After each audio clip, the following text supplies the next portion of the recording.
வணக்கம். நம்மளோட சிறகடிக்க அசிசரில் வரக்கூடிய எபிசோட் எந்த மாதிரி விஷயம் நடக்க போகுது சொல்லி நம்ம இந்த இடலாம் பார்க்கலாம். விஜய்க்கு இந்த விஷயம்லாம் தெரிய வருது. ஓகே, அப்போ இந்த விஷயத்த பண்ணது எல்லாமே சிந்தாமணி தானா அப்படின்னு சொல்லி விஜயாவுக்கு தெரிய வர்றது. முத்து சொல்கிறது எல்லாமே கேட்டு அப்போ வந்து விஜய் நினச்சிட்டு இருக்காங்க. ஓகே, அப்போது இந்த சிந்தாமணி சும்மாலாம் விடக்கூடாது, நம்ம மீனா அங்கே போய் கெட்டதான் வரதான்னு சொன்னோம், அதுக்குன்னு இந்த பொம்பளை இவ்வளோ பெரிய வேலையை பார்த்து வச்சிருக்காளே அப்படின்னு சொல்லி விஜயாவுக்கு மிகப்பெரிய கோவம் வருது. எப்படி நான் சொன்னதை தவிர்த்து எக்ஸ்ட்ராவாக பண்ணலாம் அப்படின்னு சொல்லி விஜயாவுக்கு கோவம் வருது. அப்போ வந்து என்ன பண்ணுறாங்க அப்படின்னா, விஜய் வந்து ஸ்ட்ரெயிட்டாக பார்வதி வீட்டுக்கு போகிறாங்க. அப்போ வந்து பார்வதி, வா விஜயா, என்ன வருதே இல்லை அப்படின்னு சொல்லி கேட்குறாங்க. அப்போ வந்து விஜய் வந்து சைலண்டாக உட்காந்துருக்காங்க. என்ன விஜய் ஆச்சு அப்படின்னு சொல்லி பார்வதி கேட்டுட்டு இருக்காங்க. அப்போ வந்து விஜய் சொல்கிறாங்க, பார்வதி, மீனா காசு தொலைஞ்சு போச்சுன்னு சொன்னாங்களே, அது யாரு தான் தெரியுமா அப்படின்னு சொல்லி கேட்குறாங்க. அப்போ வந்து பார்வதி, விஜயா அப்படின்னு சொல்லி கேட்டுட்டு இருக்காங்க. அப்போ வந்து விஜய் சொல்கிறாங்க, அது வேற யாரும் கிடையாது, அந்த சிந்தாமணி தான் அப்படின்னு சொல்லிட்டு இருக்காங்க. அப்போ வந்து பார்வதி, என்ன விஜய் சொல்லிட்டு இருக்க, உங்ககிட்ட ஒரு விஷயம், எந்த விஷயத்தையும் உங்ககிட்ட சொல்லவே இல்லையா அப்படின்னு சொல்லி பார்வதி கேட்டுட்டு இருக்காங்க.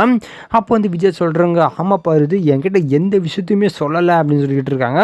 இல்லை, எனக்கு புரியல, எப்படி அந்த பொம்பளை இவ்வளோ பெரிய விஷயத்த பண்ணலாம் அப்படின்னு சொல்லி பார்வதி கேட்டுட்டு இருக்காங்க. அதே மாதிரி எப்படி உனக்கு இந்த விஷயம் தெரியும் அப்படின்னு சொல்லி பார்வதி கேட்குறாங்க. அப்போ வந்து விஜய் சொல்கிறாங்க, அது வேறு யாரும் இல்லை, முத்து தான் போயிட்டு அவங்க வீட்டிலே போயிட்டு காசு எடுத்துகிட்டு வந்திருக்கான். அதை வச்சு தான் நான் சொல்கிறேன், கண்டிப்பாக அப்போ சிந்தாமணி தானே எடுத்துருக்கணும் அப்படின்னு சொல்லி விஜய் சொல்லிட்டு இருக்காங்க பார்வதி கிட்ட. அப்போ வந்து பார்வதி, நல்லா போச்சு, வீட்டுக்குள்ளே போய் எடுத்துகிட்டு வந்தாங்களே, நல்லா வேணும் அந்த பொம்பளைக்கு அப்படின்னு சொல்லி பார்வதின்னு சொல்லிட்டு இருக்காங்க. அப்போ வந்து விஜயா வந்து, ஆமாம் பார்வதி அப்படின்னு சொல்கிறாங்க. சரி, இப்போ எதுக்கு இப்போ இந்த விஷயம் தான் சொல்லிட்டு இருக்கேன், என்ன ஆச்சு, நீ வர ஒரு மாதிரி இருக்கே அப்படின்னு சொல்லி கேட்குறாங்க. அப்போ வந்து விஜய் சொல்கிறாங்க, பார்வதி, அந்த பொம்பளை வீட்டை உனக்கு தெரியுமா அப்படின்னு சொல்லி கேட்குறாங்க. அப்போ வந்து பார்வதி சொல்கிறாங்க, எனக்கு தெரியாதே அப்படின்னு சொல்கிறாங்க. ஏய், நம்ம ஃபஸ்ட்டு அந்த ஃபீஸ் கிட்ட வரும்போது அட்ரஸ்லாம் வாங்குவோமே, அது அந்த புக்கில் அந்த அட்ரஸ்லாம் கரெக்டாக இருக்கான்னு பாரு அப்படின்னு சொல்லி விஜயான்னு சொல்கிறாங்க பார்வதி கிட்ட. அப்போ வந்து பார்வதி சொல்கிறாங்க, ஆமாம் விஜயா, நீ சொல்லுன்னு சரி தான், நான் பார்க்குறேன் அப்படின்னு சொல்லி விஜய் பார்வதி வந்து பார்த்துட்டு இருக்காங்க அந்த ரெக்கார்ட் புக்கில். அப்போ வந்து அட்ரஸ் கிளியராக இருக்குது. விஜய் அந்த அட்ரஸ் கிளியராக தான் இருக்கு, நம்ம போய் பார்ப்போமா அப்படின்னு சொல்கிறாங்க. அப்போ வந்து விஜய் வந்து, சரி வா போகலாம் அப்படின்னு சொல்லி ரெண்டு பேருமே கிளம்பி சிந்தாமணி வீட்டுக்கு போகிறாங்க. அங்கே வந்து நடக்குது அப்படி சிந்தாமணி கொலைகாண்டில் இருந்துட்டு இருக்காங்க. யார் மேலே அப்படின்னு பார்த்தீங்கன்னா மீனா மேலே. ஏன்னா மீனா வேற ஃபோன் பண்ணி பயங்கரமாக வெறுப்பேற்றிட்டாங்க. இந்த மாதிரி பண்ணிட்டு இருக்காதீங்கன்னு, அப்படி பண்ணாதீங்கன்னு, அப்படி இப்படின்னு சொல்லி மீனா வந்து பயங்கரமாக வெறுப்பேற்றி விட்டுட்டு இருக்காங்க சிந்தாமணியை. அப்போ சிந்தாமணி, எப்படி இந்த பொண்ணு இவ்வளோ பெரிய விஷயத்த பண்ணியிருப்பா, நம்ம வீட்டுக்குள்ளே வந்து நம்மளை ஏமாற்றி நம்மளோட ஆளுங்களை ஏமாற்றி எப்படி அவள் காசு எடுத்துகிட்டு போகலாம் அப்படின்னு சொல்லி சிந்தாமணிக்கு மிகப்பெரிய கோவம் வருது. அதுவும் இல்லாமல் அடியாள் வந்து சொல்லிட்டு இருக்காங்க சிந்தாமணிக்கிட்ட, என்னங்க பண்ணலாம், பேசாமல் நீங்கள் மாதம்னு சொல்லிட்டு இருப்பீங்களே, அவங்க பண்ண திட்டமாக இருக்குமோ அப்படின்னு சொல்லிட்டு இருக்காங்க. அப்போ சிந்தாமணி, அதண்டா எனக்கும் புரியல, ஒரு வேளை இருக்குண்டா, எல்லாம் ஒரே குடும்பம் தானே, மொத்தமாக சேர்ந்து நம்மளை மாட்டி விடுறது ஏதாச்சும் போட்டிருப்பாங்க அப்படின்னு சொல்லிட்டு இருக்காங்க. அப்போ வந்து அந்த அடியா சொல்லிட்டு இருக்காங்க, சரிங்கக்கா, இப்போ ஏதாச்சும் பண்ணுவோமா அந்த பொம்பளையா அப்படின்னு சொல்லிட்டு இருக்காங்க. இல்லை வேணாம், முழுசாக என்னன்னு கேட்டு நம்ம அதுக்கப்புறம் பேசிப்போம் அப்படின்னு சொல்லி சிந்தாமணி பேசிட்டு இருக்குள்ள விஜயாவும் பார்வதியும் உள்ள வராங்க. அப்போ வந்து சிந்தாமணி, வாங்க மாஸ்டர், என்ன எப்போதுமே நான் தான் உங்களை தேடி வருவேன், இன்னைக்கு என்ன நீங்கள் என்ன தேடி வந்திருக்கீங்க, ரொம்ப புதுசாக இருக்கே அப்படின்னு சொல்லி சிந்தாமணின்னு சொல்லிட்டு இருக்காங்க. அப்போ வந்து விஜய் சொல்கிறாங்க, ஆமாம், பின்ன நீங்கள் பண்ண காரியம் அந்த மாதிரி நாங்கள் வராமல் இப்படி அப்படின்னு சொல்லி விஜய் சொல்லிட்டு இருக்காங்க. என்ன மாஸ்டர் சொல்லிட்டு இருக்கீங்க, நீங்கள் சொல்கிறது எனக்கு எதுவுமே புரியல அப்படின்னு சொல்லி சிந்தாமணின்னு சொல்லிட்டு இருக்காங்க. ஆமாங்க, நீங்கள் என்னங்க இந்த மாதிரி பண்ணி வச்சுருக்கீங்க, நானும் என்ன சொன்னேன், காசை எடுத்துகிட்டு வராங்க, அதுவும் இல்லாமல் அவள் காசை ரெடி பண்ணிட்டா கண்டிப்பாக கட்டிட்டு வரதான் உங்ககிட்ட ஃபோன் பண்ண சொன்னேன், அதுக்குன்னு நீங்கள் காசை திருடிட்டு போவீங்க, அது இல்லாமல் அவளை கீழே தள்ளி விட்டு போவீங்களா, சப்போஸ் வண்டி ஏதாச்சும் வந்துச்சு, ஏதாச்சும் ஒரு பிரச்சனை வந்துச்சா என்னங்க பண்ணுறது அப்படின்னு சொல்லி விஜய் வந்து கேட்டுட்ருக்காங்க. அப்போ சிந்தாமணி, என்ன மாஸ்டர் சொல்லிட்டு இருக்கீங்க, நீங்கள் ஏதோ சப்போர்ட் பண்ணுற மாதிரி பேசுகிற மாதிரி இருக்கு எனக்கு அப்படின்னு சொல்லி சிந்தாமணி சொல்லிட்டு இருக்காங்க விஜயை பார்த்து. அப்போ வந்து பார்வதி சொல்கிறாங்க, ஆமாம், அவங்க சப்போர்ட் பண்ண தான் செய்வாங்க அப்படின்னு சொல்லி பார்வதி சொல்லிட்டு இருக்காங்க. ஓ, அவள் அப்படி போதா, உங்கள் பையன் வந்து நேற்று வந்து எங்கள் மொத்த காசும் எடுத்துகிட்டு போயிட்டான், இப்போ நீங்கள் வந்து என்ன பண்ண போகிறீங்க அப்படின்னு சொல்லி சிந்தாமணி வந்து கேட்டுட்டு இருக்காங்க விஜயை பார்த்து. அப்போ வந்து விஜய் வந்து, என்ன வேறு மாதிரி பேசிகிட்டு இருக்கீங்க, என்ன ஆச்சு அப்படின்னு சொல்லி விஜய் வந்து கேட்டுட்டு இருக்காங்க. அப்போ வந்து சிந்தாமணி, ஆமாம் மாஸ்டர், நீங்கள் பேசுகிறது அந்த மாதிரி இருக்குது, நேற்று உங்கள் பையன் வந்து காசு எடுத்துகிட்டு போயிட்டான், எவ்வளோ தைரியம் இருந்தால் உங்கள் பையன் வந்து காசு எடுத்துகிட்டு போயிருப்பான், அதுவும் இல்லாமல் அவங்க மருமக ஃபோன் பண்ணி என்னை வந்து கிண்டல் பண்ணி பேசிகிட்டு இருக்கா அப்படின்னு சொல்லி சிந்தாமணி சொல்லிட்டு இருக்காங்க. அப்போ வந்து விஜயா வந்து, இங்கே பாருங்கள், இதுக்கு மேலே நீங்கள் ஓவராக பேசிகிட்டு இருக்காதீங்க, நீங்கள் எதுக்கு தேவையில்லாமல் அவன் மேலே கையை வச்சிங்க அப்படின்னு சொல்லி விஜயா சொல்லிட்டு இருக்காங்க சிந்தாமணியை பார்த்து. அப்போ வந்து சிந்தாமணி, மாஸ்டர் நீங்கள் அப்படி தான் சொன்னீங்கன்னு நினச்சேன், அதனால தான் நான் அப்படி பண்ணேன் அப்படின்னு சொல்கிறாங்க. அப்போ வந்து விஜய் சொல்கிறாங்க, ஓ அப்படியா, இப்போது ஏன் மேலே மொத்த பணியும் திரும்பிடுச்சா, நான் இன்னும் சொன்னேன் இந்த மாதிரி அவள் காசு எடுத்துகிட்டு வரா கெட்டிட்டு வா போல, நீங்கள் அதுக்குள்ளே போய் கெட்டிட்டீங்கன்னு சொன்னேன், அதுக்குள்ளே அதுக்குள்ளே நீங்கள் இவ்வளோ பெரிய விஷயத்த பண்ணி நான் கொஞ்சம் கூட எதிர்பார்க்கலங்க, நீங்கள் பண்ணியிருக்கவும் கூடாது அப்படின்னு சொல்கிறாங்க. இதை கேட்ட உடனே சிந்தாமணிக்கு ரொம்ப கோவம் வருது. இவ எப்படி நம்மளை எதிர்த்து பேசலாம் அப்படின்னு சொல்லி சிந்தாமணி இங்கே பாருங்க, அவ்வளோதான் உங்களுக்கு மரியாதை, பேசாமல் வெளில போயிடுங்க, ஏதாச்சும் பேசிட்டு வைங்க உங்களுக்கு கெட்டி போட்டுரும் அப்படின்னு சொல்லிட்டு இருக்காங்க. வந்து விஜய் சொல்கிறாங்க, ஓ என்ன உனக்கு அந்த அளவுக்கு தெரிய வந்துருச்சா அப்படின்னு சொல்லி விஜய் வந்து கேட்டுட்டு இருக்காங்க. அப்போ வந்து சிந்தாமணி, டே அந்த பொம்பளைங்களை கெட்டி போடுறா அப்படின்னு சொல்லி சொல்கிறாங்க.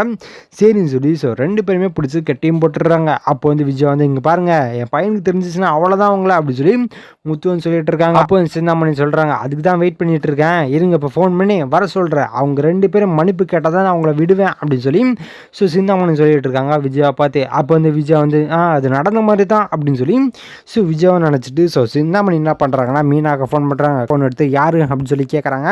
அப்போ வந்து சிந்தாமணி, கண்ணு நான் தான் கண்ணு சிந்தாமணி பேசுகிறேன் அப்படின்னு சொல்கிறாங்க. என்னாச்சு அப்படின்னு சொல்லி கேட்குறாங்க.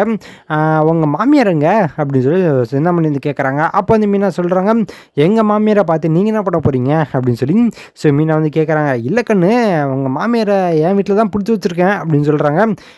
என்னங்க சொல்லிட்டு இருக்கீங்க அப்படின்னு சொல்லி மீனா வந்து அதிர்ச்சியில் கேட்குறாங்க. கண்ணு ரொம்பலாம் அதிர்ச்சி படாத, நீயும் உன்னோட புருஷனையும் கூட்டிகிட்டு என் வீட்டுக்கு வா அப்படின்னு சொல்கிறாங்க. அப்போ இந்த மீனா, என்னங்க இப்போ உங்களுக்கு பிரச்சனை அப்படின்னு சொல்லி கேட்டுட்டு இருக்காங்க. அப்போ சிந்தாமணி, இங்கே பாருங்கள், ரெண்டு பேரும் வந்து மரியாதை எங்கிட்ட வந்து மன்னிப்பு கேளுங்க, அப்போ தான் நான் உங்கள் அத்தையை விடுவேன் அப்படின்னு சொல்லி சிந்தாமணி சொல்லிட்டு இருக்காங்க. மீனா கிட்ட அப்போ கட் பண்ணிவிட்டு மீனா வந்து என்ன பண்ணுறாங்கன்னா நடந்த விஷயத்த எல்லாத்தையுமே முத்துக்கிட்ட சொல்லிட்டு இருக்காங்க. அப்போ வந்து முத்து சொல்கிறாங்க, இன்னும் அந்த பொம்பளைக்கு இந்த அளவுக்கு தெரிய வந்துருச்சா, வயசாயிருச்சு பார்த்து போவோம் அப்படின்னு சொல்லி பார்த்தா இந்த பொம்பளை தூரம் போயிருக்கா அப்படின்னு சொல்லி முத்து வந்து பேசிட்டு இருக்கா. சரி மீனா, நீ கார் ஷெட்டுக்கு வா, நம்ம ரெண்டு பேரும் ஒன்றா போயிடலாம் அப்படின்னு சொல்லி முத்து வந்து மீனாவை கூப்பிட்றாங்க. அதே மாதிரி மீனாவும் போகிறாங்க. ரெண்டு பேருமே சிந்தாமணி வீட்டுக்கு போகிறாங்க.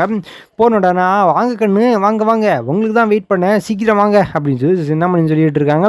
ஏம்மா, உனக்கு என்ன பண்ணுறோம் திருந்த மாட்டேன், நீ போனா போட்டோம், வயசான பொம்பளையாச்சே விட்டு பிடிப்போம் பார்த்தா ரொம்ப ஓவர் தான் பண்ணிட்டு இருக்க, எந்த தேரத்தில் எங்கள் அம்மா உன்னை பிடிச்சி வச்ச அப்படின்னு சொல்லி முத்து வந்து கேட்டுட்டு இருக்காங்க. அப்போ வந்து சிந்தாமணி, கண்ணு அது வேற ஒன்றும் இல்லை கண்ணு, நீ வந்து என் வீட்டில் வந்து காசு எடுத்துகிட்டு போனேன், அது இல்லாமல் உன்னோட பொண்டாட்டி வந்து எனக்கு ஃபோன் பண்ணி திம்முறா படத்தில் வர மாதிரி திம்முறா பதில் சொல்லிட்டு இருந்தா, அதனால தான் நான் உங்கள் ரெண்டு பேரையும் வர வைக்கிறதுக்காக தான் உங்கள் அம்மாவே பிடிச்சி வச்சேன் அப்படின்னு சொல்லி சிந்தாமணி சொல்லிட்டு இருக்காங்க. இப்போ என்ன பண்ண உங்களுக்கு அப்படின்னு சொல்லி முத்து வந்து கேட்குறாரு. அப்போ வந்து சிந்தாமணி, கண்ணு ஒன்றும் பண்ண வேணாம், ரெண்டு பேரும் என்கிட்ட மன்னிப்பு கேட்டால் மட்டும் போதும் அப்படின்னு சொல்லி சிந்தாமணி சொல்லிட்டு இருக்காங்க.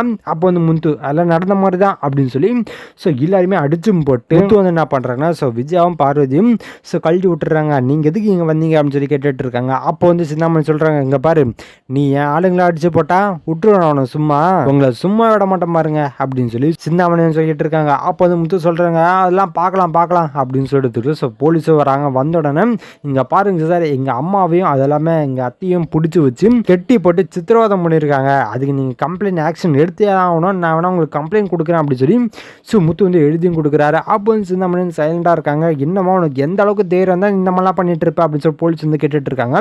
அப்போ வந்து சிந்தாமணி ஒரு டக்குன்னு ஒரு பிளானை போட்டு, சார் நான் எதுவுமே பண்ணல சார், இந்த முத்துன்னு சொல்கிற பையன் தான் நேற்று வந்து என் வீட்டுக்கு வந்து காசு எடுத்துகிட்டு போயிருக்கான் அப்படின்னு சொல்கிறாங்க. அப்போ வந்து போலீஸ், சார் என்னப்பா இந்த மாதிரி எப்படி சொல்லிட்டு இருக்கு அப்படின்னு சொல்லி போலீஸ் வந்து கேட்குறாங்க. அப்போ வந்து முத்து நடந்த விஷயத்தை எல்லாத்தையுமே சொல்கிறாங்க. நான் காசு எடுத்து என்னோட காசு தான் எடுத்தேன், அவங்க காசு தான் எடுக்கல அப்படின்னு சொல்லிட்டு இருக்காங்க. அப்போ வந்து சிந்தாமணி சொல்கிறாங்க, சார் அதெல்லாம் இல்லை சார், 10 சவரம் நகையை காணோம் அப்படின்னு சொல்லிடுறாங்க. அப்போ வந்து முத்து, சார் இந்த பொம்பளை இப்படி தான் சார், பொய் மேலே பொய் பேசினே இருக்கோம், இந்த நகையோட ஃபோட்டோ இருந்தால் காமிக்க சொல்லுங்க அப்படின்னு சொல்லி முத்து வந்து கேட்குறாரு.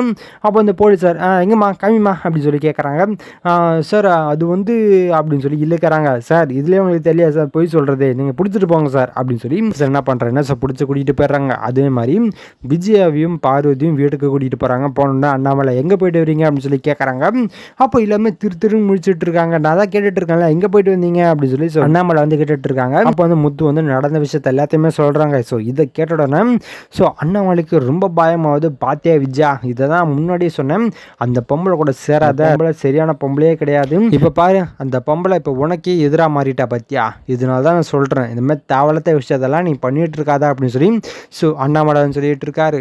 இதுக்கப்புறம் எந்த மாதிரி விஷயம் நடக்க போகுது சொல்லி நான் அடுத்த வீடியோவில் உங்களுக்கு அப்டேட் பண்ணுறேன். அது வரைக்கும் நம்ம சேனலை சப்ஸ்கிரைப் பண்ணி பக்கத்தில் பெல் ஐக்கன் கிளிக் பண்ணி வச்சுக்கோங்க. நன்றி, வணக்கம்.